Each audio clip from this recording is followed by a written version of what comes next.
Zaczynam ten film hasłem pewnej piosenki. Na chuj nam Europa. Tak właśnie tutaj radośnie śpiewają Ukraińcy. Jeżeli chcecie zaznać luksusu na europejskim poziomie, na poziomie szwajcarskim, najlepszych kurortów alpejskich, jedźcie do Bukowela.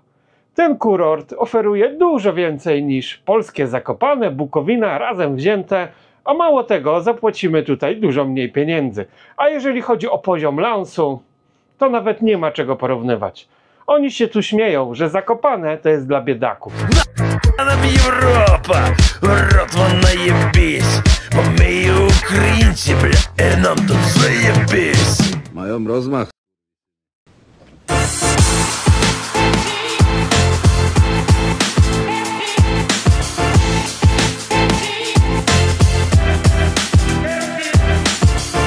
Witam serdecznie. Na waszą prośbę udałem się do Bukowela i to w szczycie sezonu zimowego. Dzisiaj przyjechaliśmy tutaj z kolegą Andrzejem.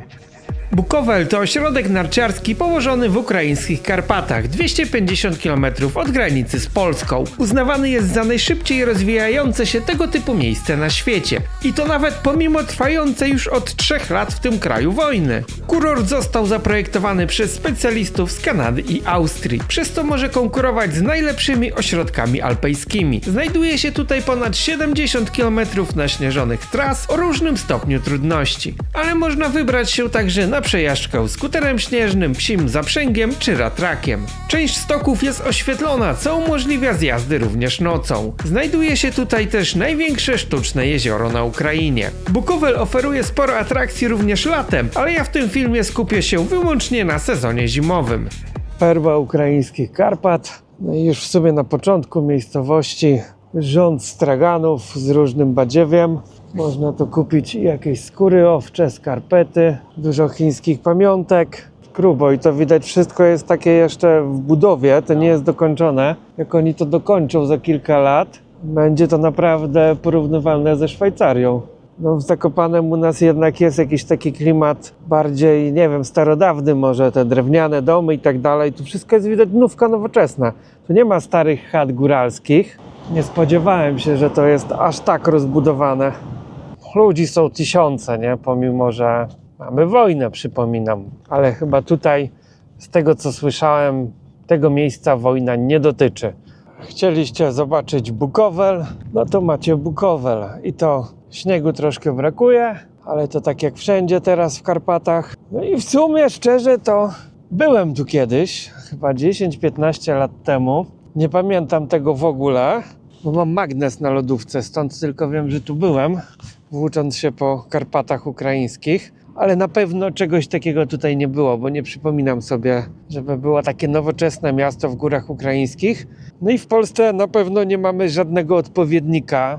Nasze Zakopane czy Bukowina to jest zupełnie inny klimat. Tutaj temu jest bliżej na pewno do Szwajcarii niż do tego, co mamy w Polsce. A to jeszcze nie koniec, bo tak widać z 50% tutaj tych budynków to jest jeszcze w stanie jakiejś budowy. One są niedokończone, teren nie jest do końca jakoś ogarnięty, więc za kilka lat dopiero tu będzie szczęka opadać. No i mają tu chyba wszystko, co jest potrzebne do wypoczynku letniego i zimowego.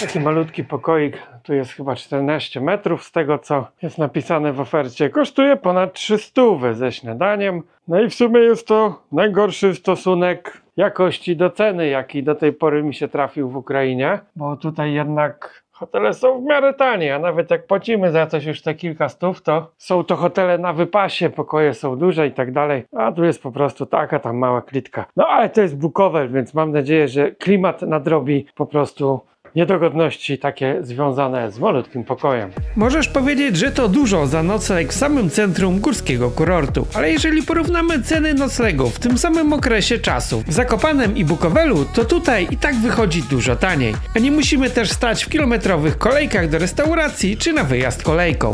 Zanim zaczniecie wyzywać mnie w komentarzach od ruskich onuc i wysłanników Putina, dodam tylko, że pokazuję współczesne życie i nikogo nie mam zamiaru oceniać. Każdy niech sam wyciągnie własne wnioski po obejrzeniu tego materiału. Odpowiem też z góry na stawiane mi zarzuty w komentarzach pod innymi filmami z Ukrainy. Pojedź do Charkowa i tam pokaż prawdziwe życie. To nie jest film o Charkowie, więc tego typu gadka nie ma tu nic do rzeczy. Na tym kanale są filmy z różnych części Ukrainy, również tych miejsc bliżej frontu. Poza tym nie jest to kanał o tematyce wojennej i nie mam zamiaru skupiać się na tych tematach.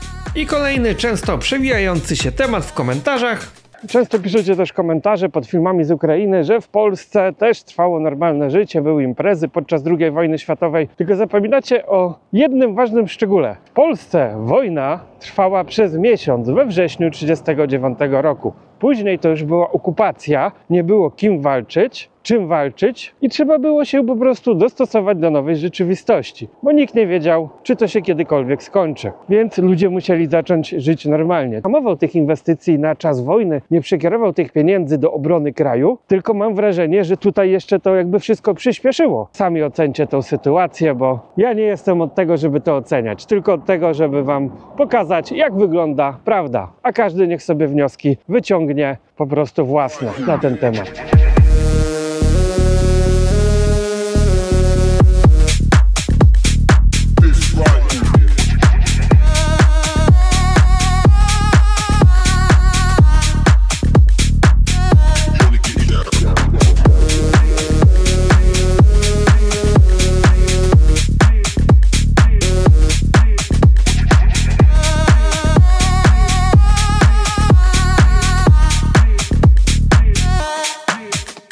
Są tutaj bardzo ciekawe knajpy, tak jak tutaj taki domek Baba Jagi na wodzie. No i dochodzimy do głównego deptaku, no coś takiego jak Krupówki u nas w Zakopanem. Tylko tutaj jest to stworzone tak sztucznie w ostatnich latach.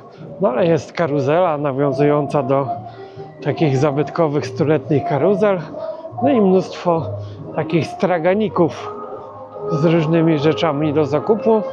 Widzę, królują tutaj gęsi, które u nas już wyszły z mody, a tutaj może wszystkie zostały właśnie wyeksportowane na Ukrainę. Możemy sobie kupić różne alkohole, wina, likiery, miody, różny produkt lokalny. I oczywiście jest tu drożej niż normalnie się płaci na Ukrainie, ale są ceny. Wino litrowe 12 zł z plastiku, więc nie jest źle, jest dużo grzybów. Gdzieniegdzie ceny są.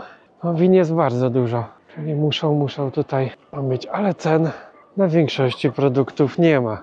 Nie chce mi się pytać każdego z osobna. No i oczywiście maskotki odpustowe. Tutaj mamy różne sery, różne jakieś wędliny, można sobie nawet popróbować. Więc można się przy okazji najeść za darmo tutaj, chociaż są też oczywiście lokalne sery góralskie.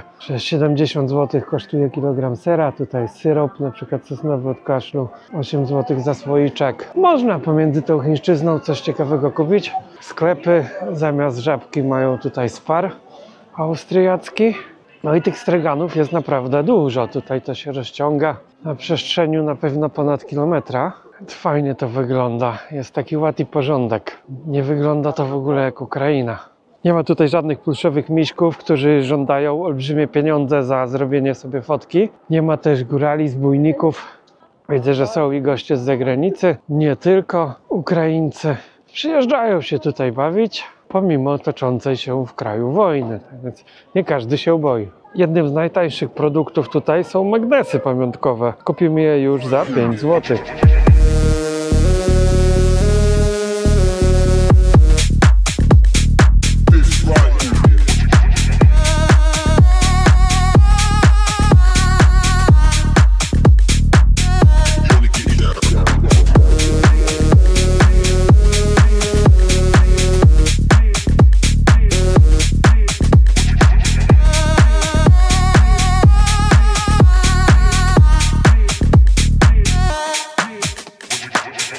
mają tu rozmach. Nawet są podziemne przejścia pod stokami, więc idziemy teraz pod nartostradą. W górę jadą narciarze i można sobie tak właśnie przechodzić na drugą stronę.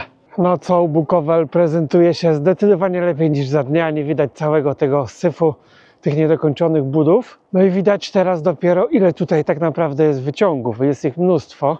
Możliwości noclegowych tutaj mamy mnóstwo. Oprócz hoteli można wynająć sobie takie domki.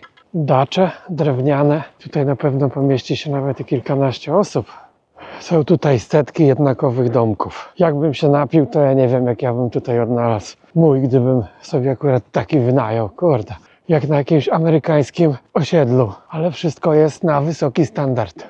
Tras jest tutaj bardzo dużo. Jest to najlepszy kurort narciarski na Ukrainie. Są i trasy zjazdowe, i biegowe, i jakieś tory saneczkarskie. Naprawdę jest tutaj co robić na wiele dni. Jak chodzi o Ukrainę, to ceny tutaj nie należą do najtańszych. Dla Ukraińców są wręcz mocno drogie. No, mogę to porównać do cen polskich. No, nawet można taniej, bo takie dobre piwo tutaj lwowskie pół litra kosztuje 8,5 zł. No, w Polsce nie wypijemy żadnej knajpy już raczej piwo za te pieniądze, a zwłaszcza w miejscu porównywalnym do tego, czyli na przykład w Zakopanem. Jeżeli chodzi o żarło, no to raczej kuchnia mięsna, tłusta i cebulowa, więc powinno to w większości Polakom odpowiadać, że takie coś, co tutaj widzicie na stole, kartofle, kiełbasa i kosztuje to 35 zł, czyli chyba dobra cena jak na kurort zimowy. To myślę, że w Zakopcu to nawet sobie pęta kiełbasy nie kupimy samego za te pieniądze, ewentualnie kromkę chleba ze smalcem. Jakiś taki tutaj szaszłyk kurczakowy, to jest koszt tam jakichś 2 dych. Jak to się mówi, żołądek się zapcha. No i samym piwem można dopić i jakoś tam człowiek nie będzie marudził. No to szczęśliwego nowego roku życzymy Wam.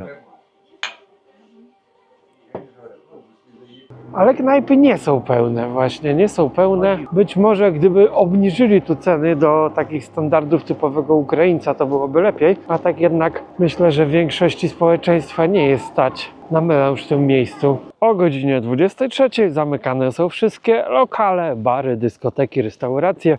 Ludzie są wypraszani grzecznie na zewnątrz. Trzeba dopić swoje piwa i tam inne drinki. I miasto pustoszeje. Więc wszystkie tutaj lokale zostały wygaszone, muzyka już nie gra. I czy życie się kończy? Nie wiem. Nie widać niby oficjalnie nic. Ale jak sądzę, gdzieś coś tutaj się pewnie dzieje. W zeszłym roku było tutaj inaczej, gdyż imprezy trwały dłużej, było naprawdę dość grubo, ale zainteresowały się tym telewizje, że jak to jest możliwe w kraju, w którym trwa wojna, dzieją się takie rzeczy, jakby tej wojny nie było. Zrobił się szum medialny, no i tutaj była łapanka na stokach, troszkę chłopaków do wojska wyłapali i trzeba było przykręcić kurek, dlatego teraz jest spokojniej. No i faktycznie chyba przykręcono ten kurek dość mocno, bo jak widać spokojnie jest. Ludzi praktycznie nie ma. Zaczyna się za chwilę tak zwana komandyrska godzina, czyli godzina milicyjna i nie będzie można się tutaj poruszać.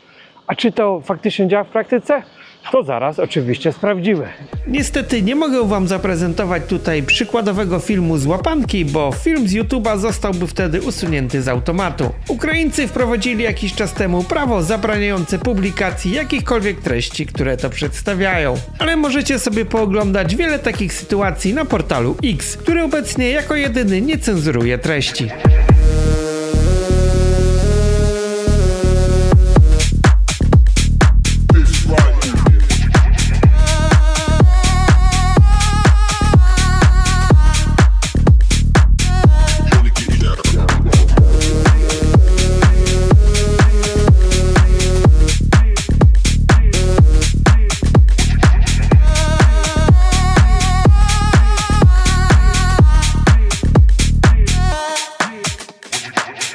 Dzień sam Bukovel może nie robi takiego wrażenia jak nocą. Ewidentnie infrastruktura tutaj przygotowana jest na dużo większą liczbę turystów niż ta, która jest obecnie. Nie wszystkie hotele są zapełnione, a tak się wydaje, jakby drugie tyle tutaj było budowanych już kolejnych i to jeszcze bardziej wypasione niż te, które są już. No ale ludzie są w tych hotelach, widać po samochodach, bo fury tutaj stoją naprawdę niekiepskie. Więc ktoś musiał nimi przyjechać, a rejestracje są, tutaj tablice rejestracyjne z całej Ukrainy, więc widać, że jest to popularne miejsce. Tutaj buduje się kolejny luksusowy resort Escape City. Można sobie już sprawdzić, nawet widzę na YouTubie, jak to będzie wyglądało, kiedy ukończą.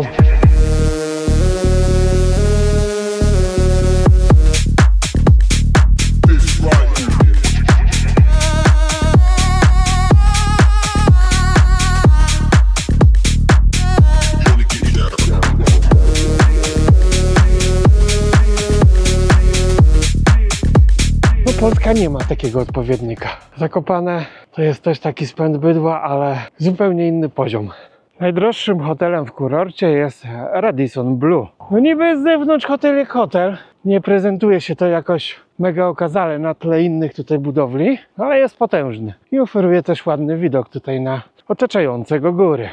No biedak tu nie śpi, też widać to po autach. Dużo fur amerykańskich, dużo Porsche. Nam to byłoby tutaj wstyd parkować, kurde, polskim gratem pomiędzy tymi autami. O, i są Rumuni też. Widzę, że przyjeżdżają tutaj bawić się. Jest nawet Maybach. Taka fura, to nie wiem ile kosztuje, aż muszę sprawdzić w necie. Ale widać, że stoi już tu parę dni, bo śnieg przysypał. Pewnie znowu będziecie pisać komentarze, dlaczego ci ludzie nie są na wojnie. Nie są, bo stać ich na to, żeby na nią nie poszli. Po prostu jeżeli kogoś stać, żeby bawić się w takim miejscu, mieszkać tutaj przez dłuższy czas, no to stać go też, żeby wykupić się od wojska. A dlaczego inni, którzy nie siedzą tutaj, też nie chcą walczyć i na przykład uciekli do Polski? Bo myślę, że kiedy widzą coś takiego, to nie chcą walczyć, ginąć za tych ludzi, którzy pławią się tutaj w luksusach. Czy ty chciałbyś walczyć za Kaczyńskiego, za Tuska, za Hołownię, który siedziałby sobie w Londynie prawdopodobnie, gdyby doszło do wojny? Tak samo ich dzieci też bawiłyby się po Monaco, po Szwajcariach. Chciałbyś ginąć za tych ludzi? Ja nie. Tak więc rozumiem tych, co spieprzyli z tego kraju. Znajduje się tutaj też luksusowy szpital. Są tu robione różne zabiegi medycyny estetycznej. Można sobie podpompować usta, powiększyć piersi, no co kto chce. Są tutaj porobione ścieżki rowerowe, ścieżki do biegania. Są też darmowe autobusy, więc możemy tutaj przemieszczać się pomiędzy poszczególnymi dzielnicami za darmo autobusami. Że no pomyśleli tutaj o turystach naprawdę. Ciężko jest tutaj się przedostać na piechotę gdzieś pomiędzy jednym a drugim obiektem, miejscem. Jak ktoś nie jeździ na nartach, tak jak ja, to nie ma tutaj za wiele do roboty poza chodzeniem po knajpach, ale można też iść na basen termalny. Jest kompleks basenowy, są tu knajpy, bary, woda jest gorąca, ma tutaj 30 kilka stopni i mamy baseny odkryte, zakryte i można tutaj sobie popływać, co też zaraz uczynię, tylko najpierw się rozejrzę tu po tym mieście. Wszystko zrobione tutaj na wysoki połysk. Jest też jezioro sztuczne. Latem odbywają się tutaj różne party. Tam widzę też jest taki basen na środku, bar. Można wynająć skutery wodne, popływać kajakami. No i wszędzie dookoła coś się buduje. Tam jest jeszcze aquapark, koło diabelskie, młyńskie takie. No czegoś takiego nie widziałem w Polsce. Naprawdę. Są też skoki na bungee, o tam teraz ktoś wisi. I tutaj po linach, które widać u góry, ale to jest chyba atrakcja tylko dostępna latem, jeździ się rowerami. Bike zip i można zapierdzielać rowerem po linie na drugą stronę tego jeziora. Wejście na diabelski młyn kosztuje 30 zł, czyli tanio, nie? No w porównaniu do tego typu atrakcji w Polsce czy w Europie to nawet śmiesznie tanio, że tak powiem. Takich atrakcji nie narciarskich, nie zimowych jest tutaj też skansen huculski. Są stare chaty, jakieś zwierzęta i można sobie tutaj pochodzić. Wstęp do parku kosztuje 35 zł na tygodniu, w weekend 38, także i tak niedużo. Są tutaj różne zwierzęta, stare chaty karpackie, też jakiś taki most linowy. Jest wodospad, który akurat zamarzł. Tak więc widać, że Bukowel pomimo tego luksusowego oblicza, to też zadbał o zaopiekowanie się dziedzictwem tutaj lokalnym, no bo takie chaty były na tych terenach. I być może jeszcze gdzieś po wioskach tak ludzie mieszkają. A dziś możemy sobie tutaj to obejrzeć za niewielkie pieniądze w sumie. I pies ma ochotę zjeść kozę małą. Że ktoś naprawdę mądry wprowadził takiego psa tutaj. I kozy chodzą tutaj luzem, można je czymś nakarmić. W tych chatkach niektórych odbywają się prezentacje, rękodzieła, jak na przykład wyrabiane są wyroby wełniane, jakieś ozdoby świąteczne. Można sobie też kupić tutaj różne rzeczy. Można pogłaskać owce, kozy, że dla dzieci super atrakcja. Można też napić się tutaj za darmo gorącej herbaty. Do wyboru miętowa, owocowa W odróżnieniu od typowych skansenów, tak tutaj możemy dotknąć wszystkich w zasadzie eksponatów, zagrać, położyć się na starym łóżku za piecem, zrobić sobie tam fotkę i tak dalej. Jest tutaj całkiem ciekawie. Podoba mi się. W domu kłusownika są różne wnyki. Tak tutaj pewnie jeszcze wielu Ukraińców łowi zwierzynę po lesie. Tak to wygląda właśnie z bliska. Na różne lisy, kuny. Ale kiedyś to się żyło. Miał sobie człowiek taką chatkę, upędził bimbru, napalił w piecu, skłusował zająca czy sarnę i miał co jeść. I miał w dupie, nie płacił żadnych rachunków, podatków. Spokojne życie. Prądu nie było, tylko lampa naftowa. To jest chyba dom wiedźmy. Czy każdy dom jest tutaj podpisany? Więc wiemy, gdzie wchodzimy. Mamy dom myśliwego, kłusownika, dom hodowcy owiec, a tutaj dom szeptunki, czyli wiedźmy, nie? Na wsi takie baby były oczywiście zamiast lekarzy. Nie było jakiejś rozwiniętej medycyny, więc były zielarki. Przekazywały tajemną wiedzę i leczyły ludzi. Jakimś jadem ze żmii, okiem żaby i zupą z muchomorów. Wiedźma oczywiście musi mieć jakieś tu różne specyfiki, więc mamy tutaj w butelkach zaskrońce, żmije. Tutaj mamy przetwory z muchomorów, są też węże. A tutaj mamy kolejkę do zdjęcia na huśtawce. Nie wiem, po co im to potrzebne, bo to widoku nie ma z tyłu żadnego, ale Instagram rządzi, nie? No i ogólnie jak chcecie sobie foty na Instagram porobić, to tutaj. Zakopane to przy tym wygląda jak miasteczko dla bidaków. Tutaj jest przepych. Tutaj jest lans. Wziąć sobie taki droższy hotel za 1000 za dobę co najmniej i można później szpanować. W domku serowara możemy od razu kupić świeżutki ser i tu normalnie aż czuć krową. I tak to powinno właśnie smakować. Możemy sobie też kupić tutaj różne herbaty, przetwory, jakieś syropy, suszone owoce i są tutaj przynajmniej ceny. I to coś chyba najciekawszego, dom bimbrownika. Jest aparatura zabytkowa, śmierdzi zacierem, no. Nawet dbają tu o zapachy właśnie, super. Właśnie tego mi brakowało, bo tutaj w tych lasach to pewnie pędzą lepiej jak na Podlasiu. No i można sobie oczywiście kupić różne nalewki bimbry. Tutaj na przykład, no za 100 jakąś tam butelkę ekskluzywną bimberku kupimy. A taka żubróweczka na przykład kosztuje 35 złociszy, mioducha 40. W domku piekarni można zobaczyć, jak robią bułki. Możemy oczywiście od razu kupić. Jedna bułeczka tutaj kosztuje 11 zł, więc dużo. No ale widać, że są to prawdziwe owoce, a nie jakiś tam sztuczny dżem, jaki jest często ładowany do bułek. Bułka jest bardzo dobra. Bardzo dobra.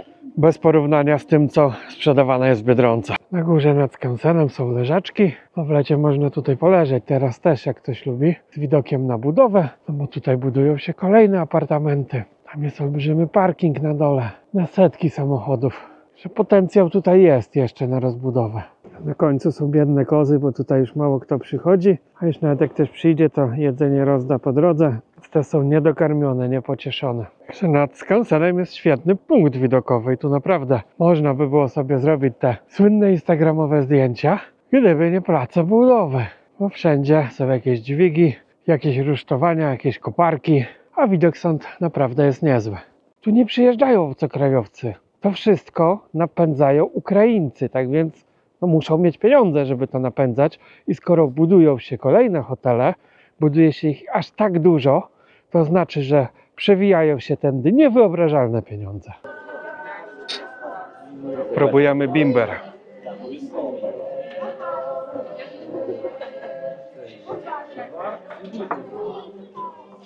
Solidny, dobry. Nie przefiltrowali dobrze, bo jedzie drożdżami. Jeśli chodzi o ceny w restauracjach, tak na przykład tutaj w takiej typowo górskiej karczmie z elementami nowoczesności, większość dań jest w cenie do 40 zł, czyli dużo taniej niż w Polsce w lokalach o podobnym wystroju i znajdujących się w podobnych miejscach w naszych górach. Najdroższe danie tutaj w karcie kosztuje niecałe 6 dych. Ale tak jak mówię, zjemy naprawdę porządny obiad w cenie do 40 zł. Piwo Carlsberg kosztuje tutaj 11 zł, a lokalne, świeże piwo niepasteryzowane, pszeniczne to jest wydatek 16 zł. No w Polsce za żywca jakiegoś tam czy warkę ohydną podłą płacimy teraz minimum 20. Jemy sobie obiadzik, a kelner donosi cały czas nowe to gatunki bimbru do degustacji. Tak więc zdrowia! No i tak, rachuneczek dostaliśmy na jakieś 180 zł. Doliczono jakąś herbatę, która nie była zamawiana. Za 4 kieliszki bimbru, który tutaj polał, niby miał być gratis, jest 50 zł. No i tak to oszukują w tych knajpach, więc nie bierzcie niczego, co proponuje kelner, bo później za to zapłacicie, plus jeszcze za jakieś rzeczy, których nie zamawialiście. Paragon grozy ukraińskiej.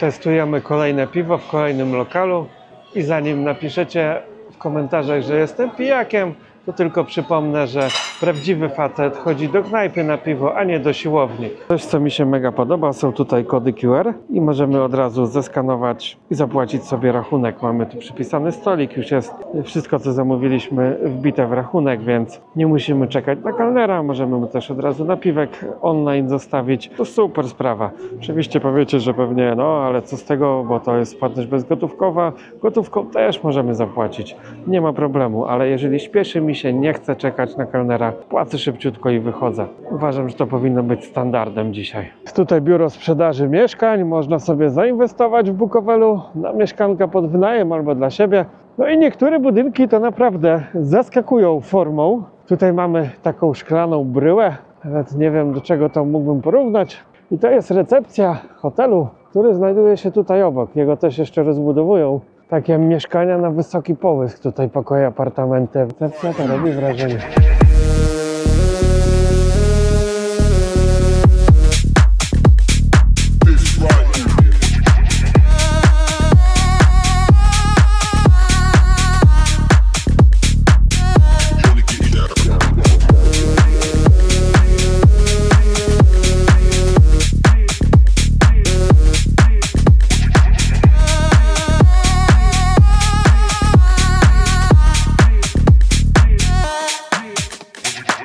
Jak chcesz się poczuć jak prawdziwy oligarcha, jedź do Bukowela.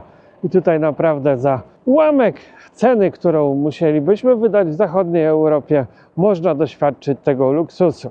Ja akurat nie lubię, wolę sobie spać na przystanku albo na pustyni indyjskiej jak bezdomny, ale jak ktoś lubi taki przepych i zdjęcia na Instagram, to proszę bardzo, nie? Kto bogatemu zabroni. Po całym kurorcie są też dostępne darmowe toalety i zobaczcie, jak to wygląda. A czy w Zakopanem jest darmowy kibel? No, ja sobie nie przypominam, aby był. A tu wszystko jest na wysoki połysk. Już tam nie będę filmował, bo tam faceci leją, więc... Jedziemy sobie teraz na Kole Młyńskim. Szczególnie fajny jest tutaj o zmroku, kiedy jeszcze nie jest do końca ciemno, ale słoneczko już się schowa za horyzont. Są naprawdę przepiękne widoki. No i teraz widać też tutaj ogrom tego całego bogactwa, które tutaj jest. Ale jest nawet wysoko. Z dołu się nie wydaje.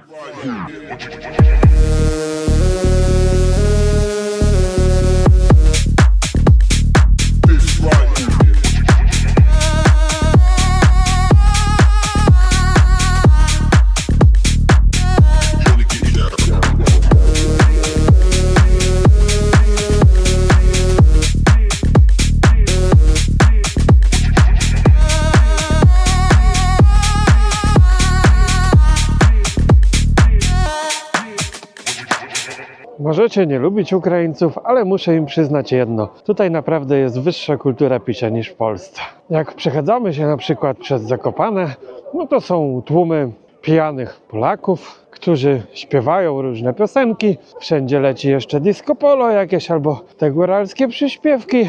No są różne wymioty na przykład na ulicy, pobite butelki i tak dalej. Mnóstwo ludzi z alkoholem w dłoni sobie coś tam piją, radośnie spożywają. Tu nie ma takich rzeczy. Nie widziałem tu nikogo leżącego na ulicy, śpiewającego cokolwiek, czy z butelką piwa, czy wódki w dłoni. Nie ma. Nie ma też zalegających butelek, małpek nie ma też w ogóle. Oni piją, ja nie mówię, że nie piją, ale I to może piją nawet więcej jak Polacy, ale piją to w zupełnie inny sposób, kulturalnie. Akurat tego moglibyśmy im pozazdrościć. Stacje benzynowe też są tutaj na full wypasie. No takich odwalonych w Polsce to nie widziałem jeszcze. Byłem ogólnie teraz na Ukrainie. Zobaczycie, jak cała teraz Ukraina wygląda w czasie wojny. I tak naprawdę nic tutaj takiego się nie działo. Wszystko było takie spokojnie, nie? Było naprawdę sympatycznie. Bo co prawda też byłem na cmentarzach i bardzo dużo jest poległych żołnierzy. Przychodzą samotne matki, kurde, z dziećmi na cmentarze. I to widać, że jednak wojna jest.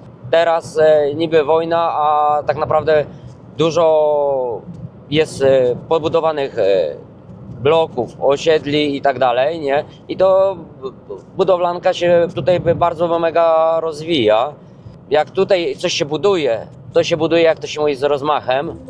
W tym materiale skupiłem się na pokazaniu życia i atrakcji Bukowela. Jeżeli chcesz zobaczyć, jak wygląda tutaj obecnie życie nocne i imprezy, zapraszam do obejrzenia filmu Bukowel, tak się bawi ukraińska szlachta. Jest on dostępny do obejrzenia wyłącznie dla osób, które wspierają ten kanał poprzez YouTube'a lub Patronite'a. Na dzielną misji schowała automat.